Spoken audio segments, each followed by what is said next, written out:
So session 18. We're way more than halfway done. We're way more than halfway done. I hate to have my back turned to you, but it's not just like spin around. This is going to be the law. I mean, this is going to be the covenant. We're going to talk about the 10 words, which are the 10 commandments. In Hebrew, they're called the 10 words. In Greek, they're called the 10 words. That's where we get the word Decalogue, 10 words. We know them as the 10 commandments, which are kind of an important subset of all of the law. But you can't overemphasize that this is a covenant. There's two main covenants. There's little covenants. There's a covenant with Noah, a covenant with Moses. There's even covenants with Adam and Eve. There's covenants that go through. But there's two main covenants. There's covenant of law, covenant of grace. So we're obviously living in grace, because when you live in law, your righteousness is measured by how well you keep the law. So if you got 613 laws, you have to keep them all perfectly. And it says if you violate one, it's the same as violating them all. So you're condemned. So that's kind of a stark reality of it. That's why the gospel's called good news. Because there's grace rather than law. You know, like there's a saying, in fact, Martin Luther used to say it all the time, at the same time we're sinners and saints. Like any of the great saints that you know, I mean, they were sinners too. Just because somebody was Augustine, didn't mean he wasn't a sinner. Just because somebody was, whoever you mention, doesn't mean they, because everybody's a sinner. But because of grace, you're also a saint, because your righteousness is in him, not in yourself. So you can't overemphasize this as a covenant, because it's an intimate agreement between God and a certain group of people. It's not for everybody. Nobody else had the covenant. If you go to a synagogue on Saturday morning, there's many, many prayers that say, of all the people you gave us the Torah, of all the people you gave us, of all the people on earth, you gave us this. It's like we're a special people. And like we talked about one time at One in Messiah, that we're a people set apart. They were a people set apart. We as believers in Jesus are people that are set apart, because it kind of carries through, of course. So they were the only people that had this law. Nobody else had the law. So we as Gentiles couldn't even be part of that law. It was only for them. So, like God said when they left Egypt, you're my special inheritance. The firstborn of the Egyptians is killed. Your firstborn are consecrated to me. So that's quite a stark difference. So Moses, as we know and as we're going to see, becomes the mediator of that covenant.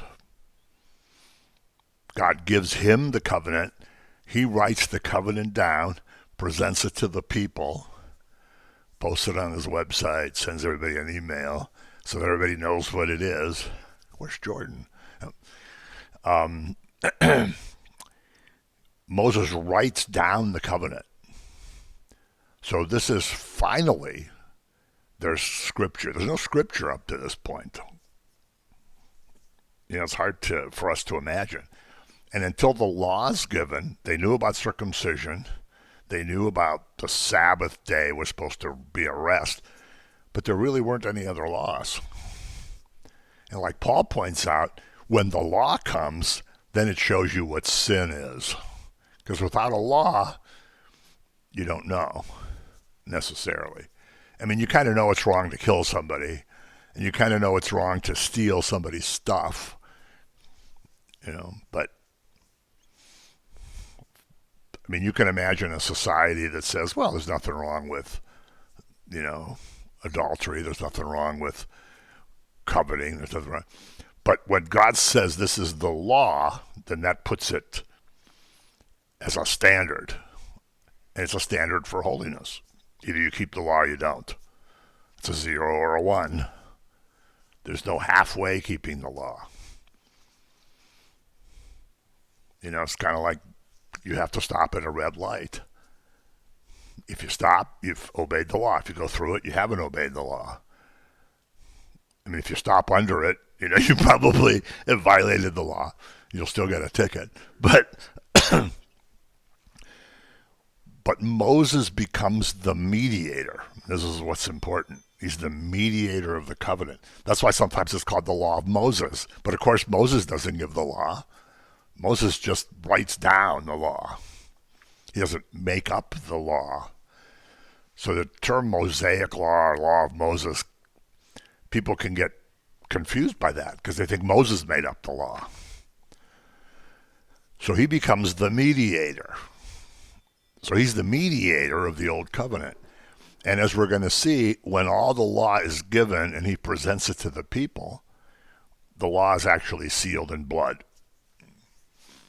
Because he builds an altar, they do a sacrifice, he sprinkles blood on the people. The people say, whatever the Lord says, that's what we'll do. So, of course, Jesus, Yeshua, is the mediator of the new covenant. God acts through him.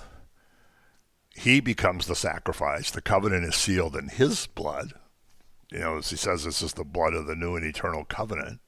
There's not going to be any other covenants. There's the old covenant and the new covenant, or the older covenant and the newer covenant. A lot of Jewish believers don't like the term Old Testament, so you say Older Testament. Or there's the Tanakh and there's the Brit Hadashah. There's the there's the Hebrew scriptures and there's the New Covenant scriptures. So the New Covenant, of course, is grace. So Moses is the mediator, and as we're going to see, it is going to be sealed in blood. So we're going to go to Exodus 20. Exodus 20 is important because this is the law. And as you see at the very end of, toward the end of 19, God says, the people can't come up on the mountain. I'm going to only talk to you. He only talks to Moses. Moses is the only mediator. The Father only talks through Yeshua, Jesus. Doesn't talk through anybody else. For example, and we're going to hear about this tomorrow night, at the Transfiguration on the mountain, when they hear the Father's voice coming out of the cloud, he says, this is my beloved Son. Listen to him. Moses and Elijah are there too.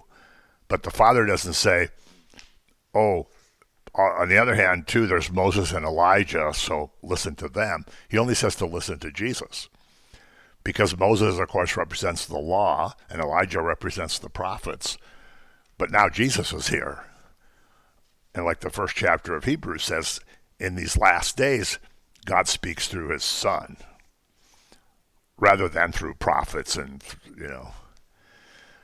And boy, if you watch Christian TV, you got plenty of false prophets, but we learn about the prophets because they prefigure him, but now we listen to his word, not what somebody else says. So when you get in chapter 20, and it's, most people have it subheaded as the Ten Commandments. So this whole thing is given, as we said before, it's dictated to Moses. It's given to Moses.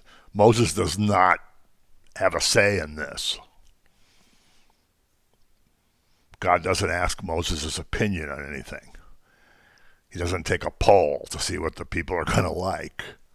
He's not going to be like, some of these churches that say, well, we don't want to hurt anybody's feelings.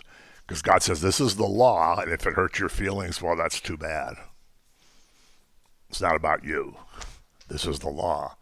So the language is between a king and his subjects. It's not a democracy. And that's important to keep in mind, especially because we're used to democracies and we're used to voting on things. But you don't get to vote on the law. So I assume you all know the Ten Commandments. So we can read through them if you want. But you see, in the first verse is, and God spoke all these words, saying, and there's the word words. That's why it's called the Decalogue. 10 words. Spoke all these words. Okay, so I am the Lord your God who brought you out of the land of Egypt, out of a house of bondage. You shall have no gods before me.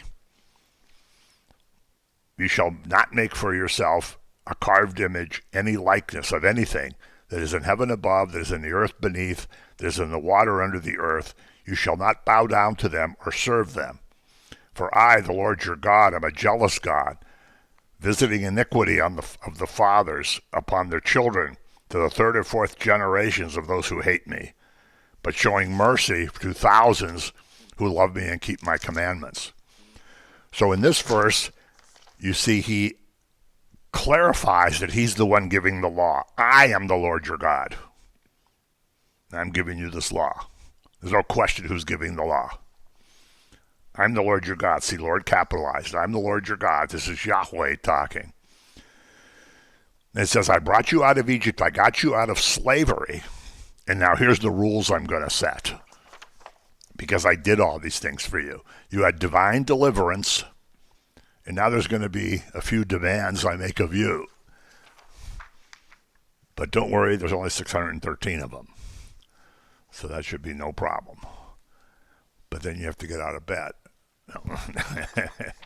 It's a tough crowd in the morning. But so the deliverance preceded the demands. So we're going to have a covenant. So you can't have any other gods. This is going to go on from now through Deuteronomy. He's going to talk about don't go after other gods, don't go after other gods, don't go after other gods. Don't mix with these people because you're going to be contaminated. When you get to the land, don't go with those people over there. Don't go to their temples. Don't hang out with them. Don't marry them because they're going to contaminate you. There's no other God but me. This is one of the reasons the Jews hated the Samaritans so much, because the Samaritans had the Torah. They had the books of Moses, but they believed that the God of Israel was their God, but other people had legitimate gods too. So if you went to, Assyria, they had their own set of gods, and you said, well, that's cool, but over here, this is our God. If you guys want to have those gods, that's okay. So they were kind of half-breeds, so to speak. They were part Jewish, part pagan, so the Jews hated them. And that's why they would walk around Samaria rather than walk through it. As you see when Jesus talks to the woman at the well, he goes to Samaria to talk to one person. But he says to his disciples, don't go to Samaria. Don't ever go to Samaria. When you went from Nazareth to Jerusalem, you had to go the long way to walk around Samaria because you'd rather walk through the pagan land than through the half-breed land. There's strong feelings. So he says there's no other gods. Nothing's more important than this. And all the trouble that comes to Israel later for judgment is because they have idolatry. And this is why he calls Israel a harlot all the time. Calls Israel a prostitute. Because he says, I'm married to Israel and she's running after other lovers. Because they got swayed by whatever was going on around them. Until the Babylonian exile. Then after that, there was no more idolatry. But anyway, and he says, you don't make any kind of carved image. You can't represent God as an image. You can't bow down to images. In Hebrew, the word bow down is the same word as worship. It's shakha. That means to bow down or to worship. So these people were used to having all kind of images in Egypt because they had hundreds and hundreds of gods. So they saw statues of gods everywhere, and they saw people bowing down everywhere. So God says, don't do that. And he's very clear to say you can't represent me by an image. It doesn't just mean a false god. He says nothing in heaven, nothing on earth, nothing under the earth, nothing in the sea. You don't make any images. And you certainly don't bow down to him, because that's the equivalent to worship. And he says, I'm a jealous God, which means I'm going to be angry if you worship something else. I'm the only one who's worthy of worship. It's an exclusive allegiance. And if you violate it, you're going to be punished. Your children are going to be punished. Their children are going to be punished. It goes through generations. And all the great prophets before the Babylonian exile tried to point this out to the people, and they didn't care. Even the priests were worshiping idols in the temple. And they thought God didn't see them because they were doing it in the basement. That always cracks me up. So you're worshiping God on the main level, but then you go in the basement and worship your idols, and he'll never see us down here. So the temple was destroyed. So that's a pretty long thing. Talk about how important this is. Then you look at 7. You shall not take the name of the Lord your God in vain, for the Lord will not hold him guiltless who takes his name in vain. You can't misuse God's name, because his name is holy. His name is equivalent to him. That's why the Jews call God Hashem, that means the name. So if you misuse God's name, and you can do that in a variety of ways, you're guilty of violating his holiness because you're misusing his name. So he says he's not going to hold you guiltless for that. A friend of mine who wrote a book about the Ten Commandments told me a story where, he was waiting in line to pay for something at a store, and this young lady was working there, so she went in. Something was going wrong with the computer, so she went through this long line of curses, using God's name. And he said, I find that very offensive. You're blaspheming the name of God. You're misusing his name. And of course, being a young woman, she looked at him like, what are you talking about? That's how everybody talks. But you're not going to be held guiltless if you misuse his name. It's a serious business. So imagine when you hear people misusing his name, it's like everybody does, more or less. In fact, it's such a part of the language now that you have to think about not doing it. What's that? Oh, yeah. But he's not going to hold you guiltless if you do it. You have no excuse. You can't say, oh, well, that guy was really bothering me. You don't understand what a horrible day I was having. Well, tough. You're not going to be held guiltless. And then, of course, is the Sabbath day. And this, of course, is, again, as we go through this, can't overemphasize the importance of this, because the Sabbath is mentioned over and over and over and over and over again from now on. Remember the Sabbath. Remember the Sabbath. It's the Sabbath. Keep the Sabbath holy. You can't work the Sabbath. It's the Sabbath. It's the Sabbath. Every feast day, the first feast day that's mentioned is the Sabbath. No matter what book it is, what chapter it is, Sabbath. The Sabbath becomes a memorial of creation. It celebrates the creation. It's the day of rest. You look back on how God created everything. You look back on what you did all week. You don't do anything that day. And sometimes it says do no work at all. Sometimes it says you don't do any customary work. They even had to debate when CPR became kind of standardized. They had to debate in the old city in Jerusalem that were you allowed to do CPR on the Sabbath because you were doing work. And then they ruled that it's okay if you're trying to save somebody's life. It's okay to do it, even though it's the Sabbath. They basically were quoting Jesus, although, of course, they didn't want to admit that. Because he said, you heal somebody on the Sabbath. I made somebody whole on the Sabbath. Isn't that great? As opposed to you bozos to think because I said stretch out your hand, I did work. You guys don't get what the Sabbath is all about. And he even said, if I can't remember if it's a sheep or a cow, he says, if one of your animals falls in a ditch on the Sabbath, are you going to leave the poor thing there till, the next day? No, you're going to get him out. No, can't do that. Can't do CPR on this guy.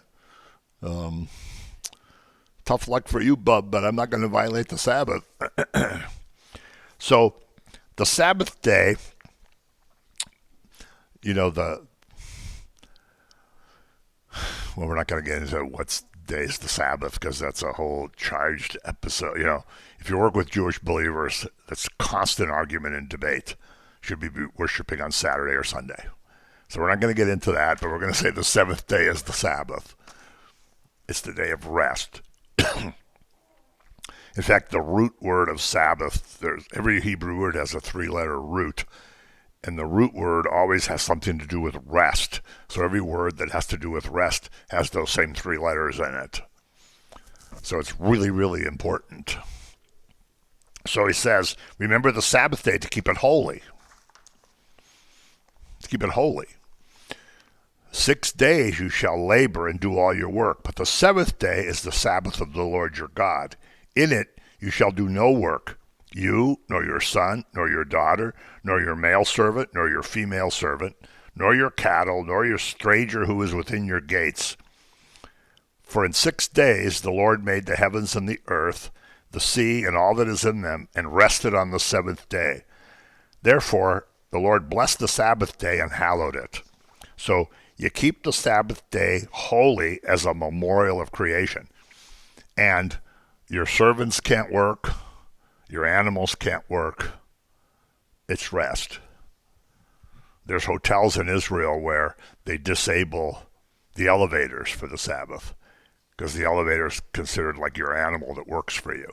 But then you have to do work to go up the steps. So, see, when you're a legalist and when you're you're that scrupulous, you can never live your life because you say, well, I got to disable the elevator, but then I have to go up the steps. We see people at hotels, they disable the automatic doors because their doors aren't supposed to work on the Sabbath. But then you have to work to open the door.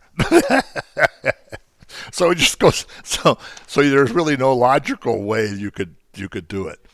Later on we'll see you can't make a fire on the Sabbath. Okay, so you can't cook. Okay, now in an ancient culture you couldn't cook on the Sabbath because you can't make a fire. So you have to cook your food the day before that you're going to eat on Saturday. Okay, so when electricity came, they said, well, this is equivalent to a fire. So you can't turn the light on the Shabbat because you're making a fire. So you can't flip the switch. So some people have timers, so Friday night at, 7 or 8 or whatever, the lights go on, but you didn't flip the switch. It's legalism, it's like scrupulousness, it's like if you put the candle over here, it counts, but if you put the candle over here, it doesn't count, If you stand over here and say the prayer, it doesn't count, but if you stand over, you can make yourself crazy. And some, rich people would even hire a Gentile to come on Friday night and turn the lights on or come and cook a meal. Although that's also violating the law because it says if there's a stranger living with you, they can't work either. So, but anyway, the important thing is not these crazy scrupulous things, but the fact that you can't do work on the Sabbath. So, agricultural society, you can't say, well, I think I'm going to go over and finish plowing that field over there, and it's the Sabbath. I mean, that's a clear violation. Or I think I'll go out to the barn and fix the tractor. And so it's no work. You can't carry a burden. You can't make a fire. So then it was like, well, how far are you allowed to walk? So the rabbis would debate this. And because they were physically in much better condition than we are, they agreed on 10,000 steps. How many people in our culture walk 10,000 steps a day? But for them, that was nothing. So if you walk 10,001 steps, you violated the Sabbath. But if you walk 999 steps, you were okay. So, you had to 1, 2, 2, 3. And you ever wonder, like in the Gospels, there's like everywhere Jesus goes, there's some Pharisee that, these guys went around going, he's not keeping the Sabbath. Look what he just picked up that thing. So, but the important thing is it's a day of remembrance. It's a day of rest. It's a day of you spend time with your family. You go to a synagogue. You take a nap. And later on, Jesus is going to tell those guys, man wasn't made for the Sabbath. The Sabbath was made for man because it's good for a human being to have a day where you don't work, where you just worship and then you rest. Good for you mentally, good for you physically, it's good for your animals. Those oxen and those donkeys and those whatever else they used, those poor things had a pretty rough life. Yeah. So the Sabbath. Then honor your father and your mother, that your days may be long upon the land which the Lord your God is giving you. So this is the only commandment that has a promise. If you honor your father and your mother, your days will be long. Doesn't really go ahead to explain, but then does that mean if you're nice to your parents, you're going to live to be 100? I don't know. I don't think you could find statistical evidence for that. But you're obviously blessed if you honor your parents. Later on they're going to say if somebody publicly curses their mother or their father, you're supposed to execute them. Because you're not supposed to publicly, oh, my father's such a jerk. You're supposed to take them out and stone them. I don't know if anybody actually did, but.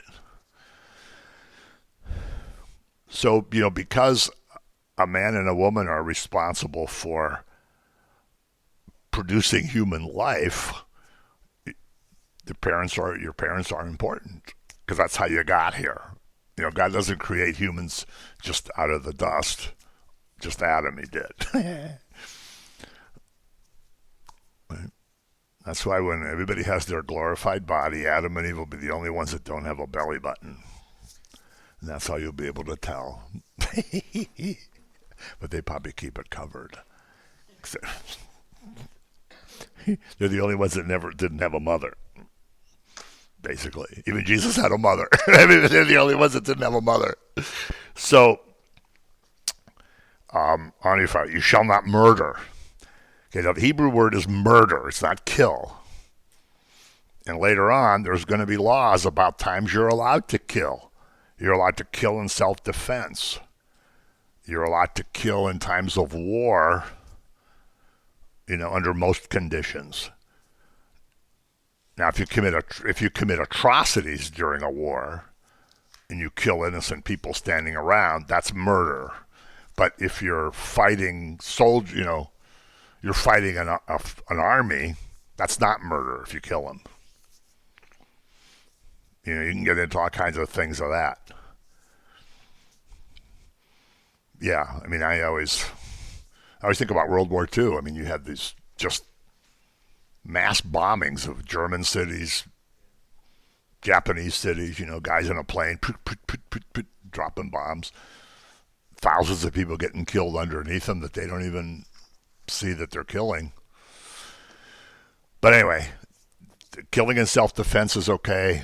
Somebody's breaking into your house and threatening your life and you hit them and they die. That's not murder. And then later on he's going to clarify about what we call manslaughter. So you get in a fight with somebody, you don't mean to kill them, but they die. That's not murder.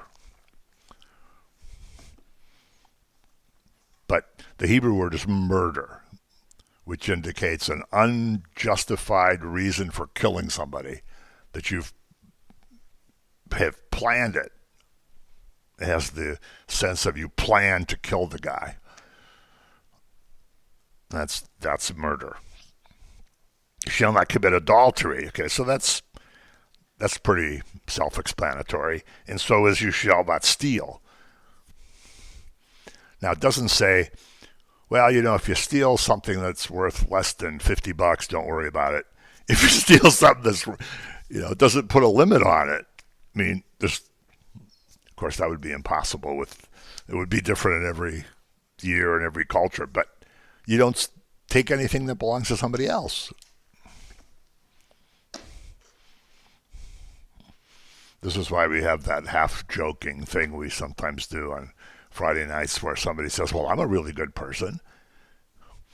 And you say, I never do anything wrong. And you say, well, did you ever take God's name in vain? Well, everybody does. Did you ever steal anything? Well, I took some staples home, and I took a box of pencils from the office. And, oh, did you ever look at a woman with lust? Well, everybody does that. Well, did you ever do it? Well, yeah. Did you ever, So well, so far we've established that you're a blasphemer, an adulterer, and a thief. And we've just gone through 3 of the commandments. So you're not as good as you think. So those 2 are pretty self-explanatory. Then when you go down to, you shall not bear false witness against your neighbor. So that has to do with, especially in courts of law, where they say, did you see Don do that? And you say, yes, I did. I saw him there. And I hadn't seen him there. I mean, that's clearly false witness. But it applies more broadly, where if you say, well, you know what? I saw Tony and he was over at this other place that night. And, and you kind of gossip about somebody and promote some lie that incriminates them in some way, that's also included. So this is where the sort of the gossipy thing is outlawed. You don't gossip about people. And I should say too, the Hebrew word that's used for murder, on the thou shalt not murder, also applies to, Jesus said, if you call your brother, if you grow angry with your brother, it's the same as murder, because it also has the idea behind it of cutting somebody with a knife. Because of course they didn't have guns, they had knives and swords and arrows and stuff. But it has the concept of you slice somebody with a knife, which you can do verbally. If you insult somebody and go on and on and on, you're kind of cutting their character up. That's also prohibited. That's why Jesus said, if you grow angry with your brother, it's the same as murder. Now, you're not actually, of course, killing them, but you're kind of killing their reputation or their personality or whatever you want to call it. So later on, he's going to say that if you are a witness, everybody has to be, nobody could be condemned unless there's 2 or 3 witnesses. So if I say, yeah, I saw Don there, and I'm the only one who did, they can't use that as evidence in their court. But if Bob pipes up and says, yeah, I saw him there too, and I say, yeah, I saw him, he saw him, okay, now there's 2 witnesses. Now, they still don't know if he and I conspired, but anyway, 2 or 3 witnesses. That's why Jesus says where 2 or 3 of you are gathered. He says, the Father is the witness to what I'm saying. And it's always 2 or 3 witnesses. You shall not covet your neighbor's house. You shall not covet your neighbor's wife, nor his male servant, nor his female servant, nor his ox, nor his donkey, nor anything that is your neighbor's. So you don't want something that doesn't belong to you. So that's a thing or a person. So you're going to have to go through all the ramifications of that. But, it goes down to if your neighbor buys a new car and you say, wow, that's a cool car. Why does he have that car and I don't? I should have that car. Then that violates this. Or if you say, I want that car, then that violates this. Or if you say, why should Joe over there, he's got that beautiful wife, I want her. Why should he? I want her too. Clearly that violates this. You don't covet a person or their stuff. or it goes even to their animals, his ox, his donkey, anything that's your neighbor's. So, you're an Israelite and you say, why does that guy have that nice donkey and I got this old broken down one? I should have that donkey. Then it violates this. So these are the 10 words. These are the 10 commandments. I mean, everybody generally knows these, you would think. I don't know if modern people do, but I mean, we all kind of, sat and knew them. So if somebody said, you shall not commit adultery, you knew that was one of the commandments. If somebody said, oh, you shouldn't kill, you knew that was one of the commandments. Nowadays, I don't know. People say, where do you get that? I can do anything I want. I'm my own law. So then, the people, when Moses communicates this, I mean, the people know this is going on. And you see down below that. Now all the people witnessed the thunderings, the lightning flashes, the sound of the trumpet, which is a shofar, and the mountains smoking. And when the people saw it, they trembled and stood far off. Then they said to Moses, you speak to us, and we will hear. But let not God speak to us, lest we die. So the people were afraid. This was quite a thing to see the mountain with all this stuff. And all this light and sound, and they know God's talking to Moses. So they said, we can't even deal with this. We want Moses to tell us. And Moses said to the people, do not fear, for God has come to test you, and that his fear may be before you, so you may not sin. Okay? Well, if you're afraid of all this, don't sin. If you're afraid of all this, keep the law. God wants you to be a little bit afraid. Just out of the punishment that's going to come. This is different than fear of the Lord. Fear of the Lord is an awe. It's not a terror. This is like awe. We saw all this stuff. So Moses says, well, you see, then you better keep the law because he gave us all that stuff. So they can't even deal with it. Then the Lord said to Moses, thus you shall say to the children of Israel, you have seen that I have talked with you from heaven. You have evidence of that. You heard it, you saw it.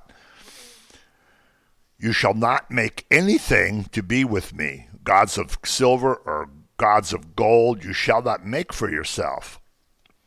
An altar of earth you shall make for me, and you shall sacrifice on it your burnt offerings and your peace offerings, your sheep and your oxen. In every place where I record my name, I will come to you and I will bless you. And if you make me an altar of stone, you shall not build it out of hewn stone. For if you use your tool on it, you have profaned it. Neither shall you go up by steps to my altar, that your nakedness may be exposed on it. So what in the world is he talking about here? Well, obviously you don't make gods out of silver and gold. All right, that's clear cut. Now he says when you make an altar, you make it out of earth, or you make it out of stone, and you have to keep the stones just the way they are. You can't put a tool to the stone. Because you're going to be tempted to make an image if you do that. He doesn't want you to make an image. So you're going to be tempted, if you go there with your chisel, you're going to make something. Just use the stones the way they are. They can't be hewn stones. If you put a tool on the stones, you've already profaned it. So that's pretty amazing. So this starts now all kind of rules that are going to come for how you worship. You have to have an altar. You have to bring the sacrifice. You can't use certain tools. You can only use certain kind of tools. You have to have certain vessels. Things have to be made of certain things. This is now going to start this whole process of you can't just make any old thing you want. You can't just make any old vestments. You can't just make any old altars. You have to do it the way I tell you. And this is going to be restated from now till the end of Deuteronomy, till the end of Torah. And then as you see, it goes through, all the laws come. There's laws concerning servant and laws concerning your kids and concerning violence and how you take care of your animals and how you take care of your property. I mean, we're going to read all that, but it's really important. This is where things like an eye for an eye and a tooth for a tooth come from, because it's a proportional amount of damage.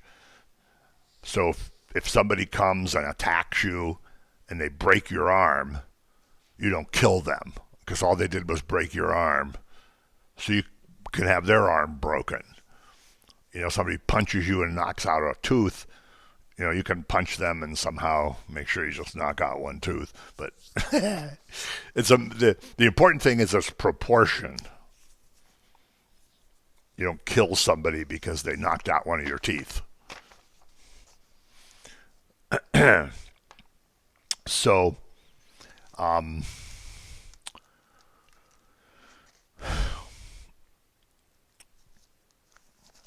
going to go down to chapter 23, down to verse 10.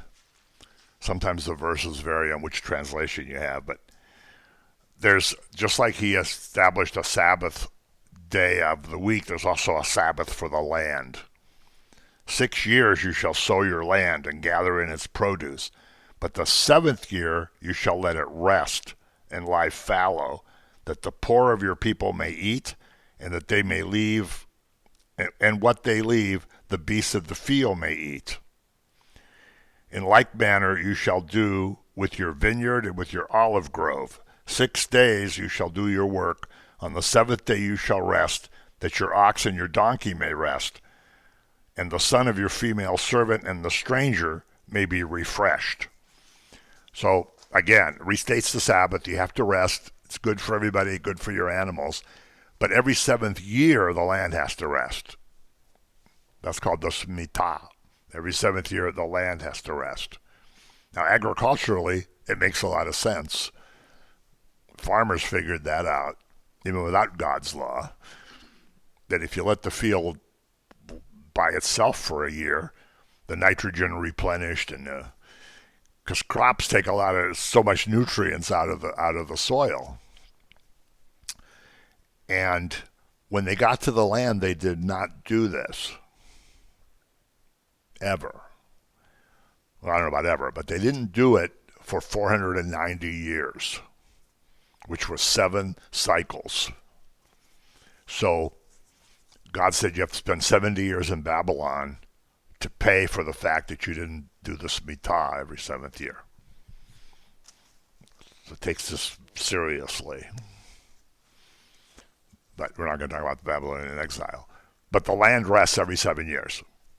And because it's,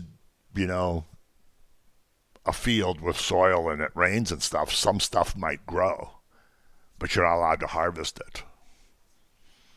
Poor people can come and take it, or the animals can eat it, but you can't take it, even though it's your field.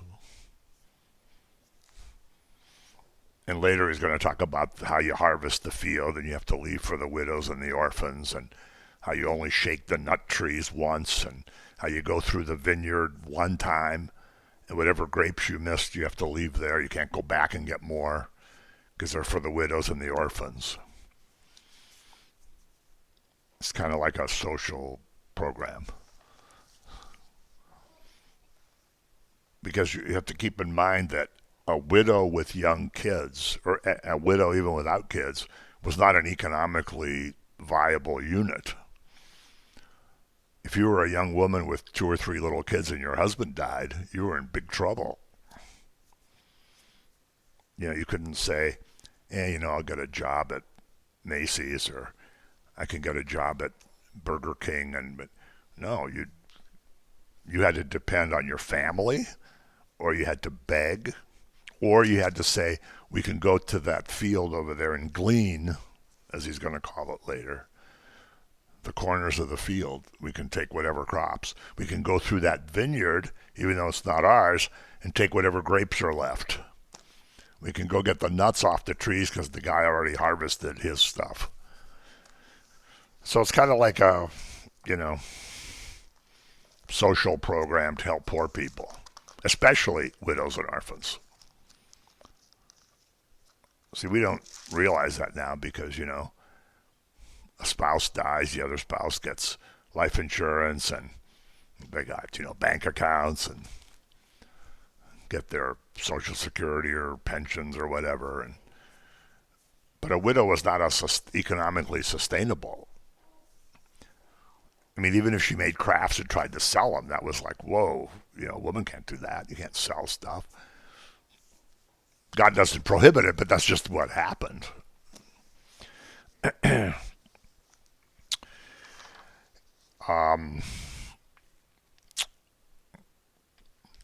So Moses reminds the people that God gave these laws and that he's just conveying them to them. He did not make up the laws. And Moses goes up the mountain again, and of course, whenever he conveys the law to the people say, all the words which the Lord has said we will do. So now, if you're looking at chapter 24, verse 3, all the words which the Lord has said we will do. So people agree to the covenant. We're going to do it. And the reason I laugh is they don't do it. Like Paul says, you say the law is important, but you don't keep the law. You criticize somebody else he violates the law, but you don't realize you also violate the law. So stop telling other people they're violating the law when you're doing it too.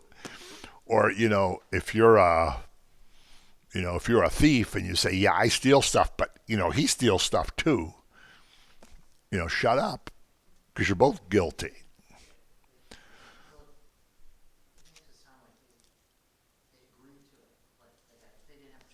Yeah. Yeah, they didn't have a choice. It was handed to them. And when they said all the words which the Lord has said we will do, verse 4, and Moses wrote all the words of the Lord. So now we have a scripture going. Moses is writing everything down. That's why these are called the books of Moses. And he rose early in the morning and built an altar at the foot of the mountain and 12 pillars, according to the 12 tribes of Israel. Then he sent young men of the children of Israel who offered burnt offerings and sacrificed peace offerings of oxen to the Lord. And Moses took half the blood and put it in basins, and half the blood he sprinkled on the altar. Then he took the book of the covenant and read it in the hearing of the people. And they said, all that the Lord has said we will do, and be obedient. And Moses took the blood, sprinkled it on the people, and said, this is the blood of the covenant which the Lord has made with you according to these words. You see the wording, when you fast forward to the Last Supper, some of the wording is the same. This is my blood for the new and eternal covenant. Moses says this is the blood of the covenant. You see, he's a type of Messiah, right down to the wording that we hear at the Last Supper. So he sacrifices animals, so he has blood, animal blood. This is a prefigurement of blood atonement. The laws coming next, the laws that are coming next, show that when you want to atone for your sin, you put your hand on the animal, your sin's transferred to the animal's killed, the blood is sprinkled, and your sin is covered. It's atoned. It's a little different than complete forgiveness that we have, but your sin is covered. So an innocent victim died because you sinned, and your sin is covered by that innocent victim.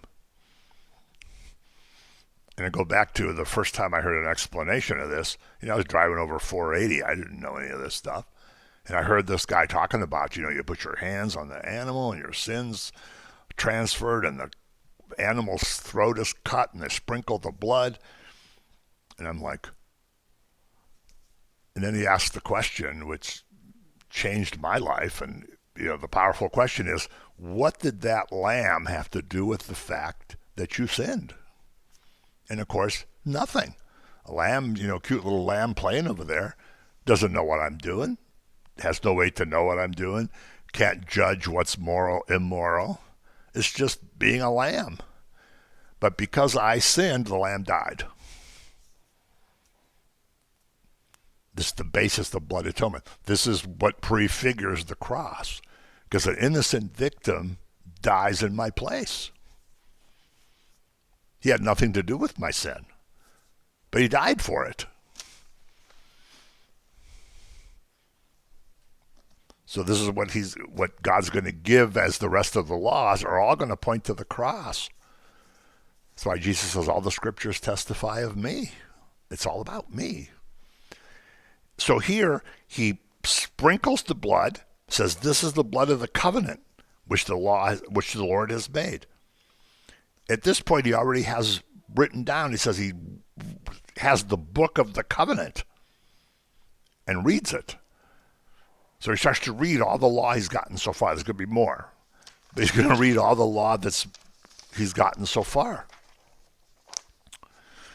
And if you go through these, there's a little summary here, don't sacrifice to other gods, you'll be destroyed. Don't mistreat a stranger, because you were once strangers in Egypt.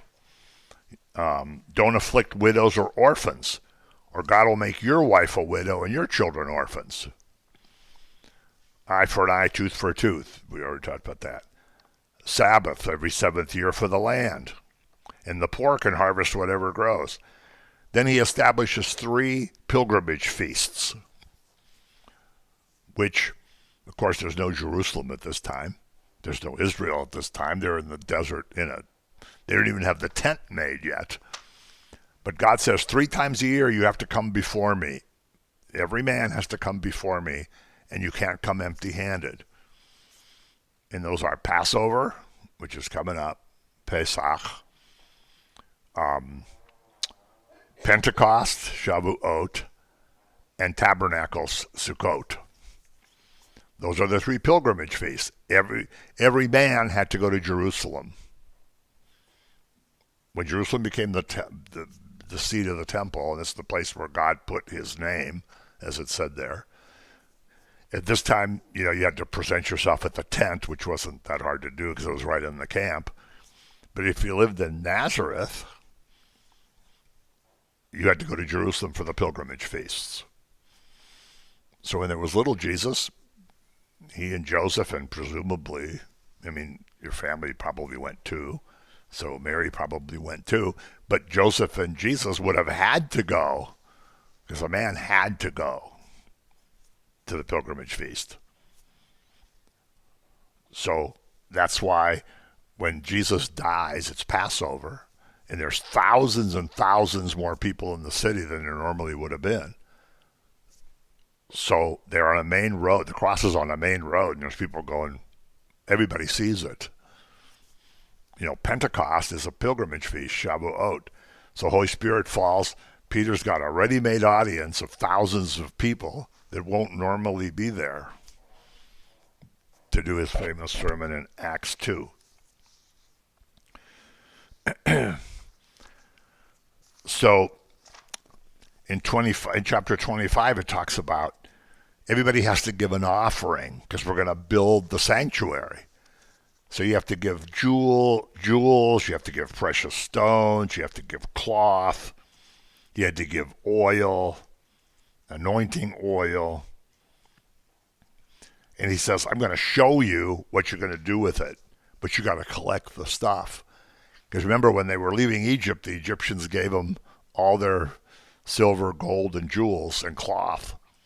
So he says, you're going to plunder Egypt as you're leaving. And that stuff wasn't so they could be rich, it was to build the sanctuary. Because it's pretty tough to find all that kind of stuff when you're out in the wilderness. Yeah, pretty hard to find. Um, and then he's going to start explaining how you're going to build all these things. So you got the pilgrimage feast. He promises that when they meet enemies, they're going to be victorious over their enemies, even though they don't know how to fight. He says there's going to be angels fighting for you. So don't worry. In Jerusalem, they have posters that say, Israel's the smallest of nations with a friend in the highest of places.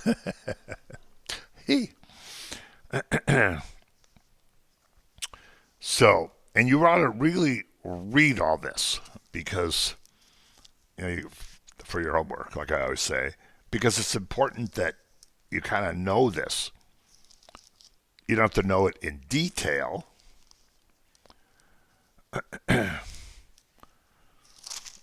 But like the whole power and glory of it are in here.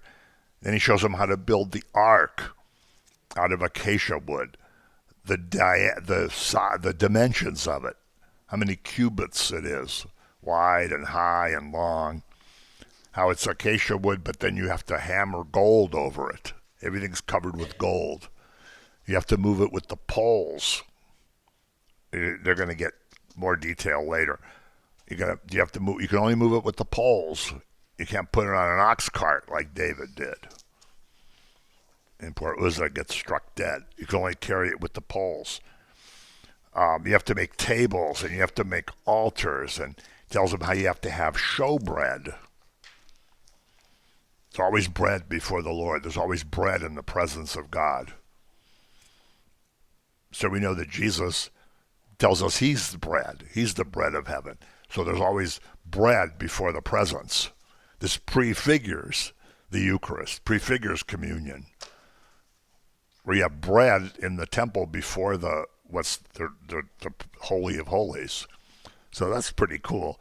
So you really should read all the stuff and all the vestments, and we're going to talk a little bit more about this as it goes on. But he goes on with, don't worship any of the deities you're going to find. In fact, you have to destroy their temples. You have to destroy their sacred pillars.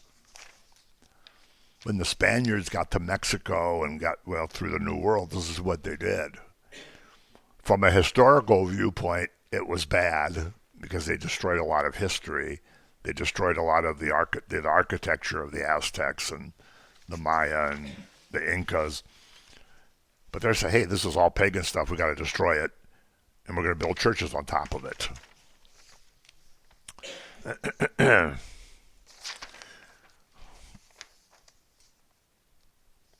So the important thing there is the blood is what seals the covenant. And from now on, it's going to be all about blood. All these laws are going to be about offerings that are going to have to do with blood. And we're going to talk next time about building the things, the vestments for the priests and what they represent. How everything that they're told to do is for a reason. The high priest's vestments all represented something. And Aaron got to wear it when he was doing ministry. But like if he was going to meet his friends at Panera's or he's going to drive through at Wendy's, he didn't put on all the stuff. You only put them on when you went in to do the holy thing. Kind of like, if you go to a church that has priests, if you meet the priest out for breakfast or something, he doesn't come wearing all his vestments. That'd be kind of weird. But the vestments are for a certain thing. So he's going to specify all that. Because the vestments are even so holy that the priest has to be buried in the vestments. You can't reuse them. When the vestments wear out, they have to make the wicks for all the menorahs and the candles out of the priest's vestments. You're not allowed to just say, I'll put these in the Goodwill bag. I'll take them to the Salvation Army. So, but we're going to go over all that. So the important thing about this is the law is given. The covenant is of law. If you violate the law, it's bad. And the whole covenant is sealed by blood, as the new covenant is sealed by blood. So that's session 18.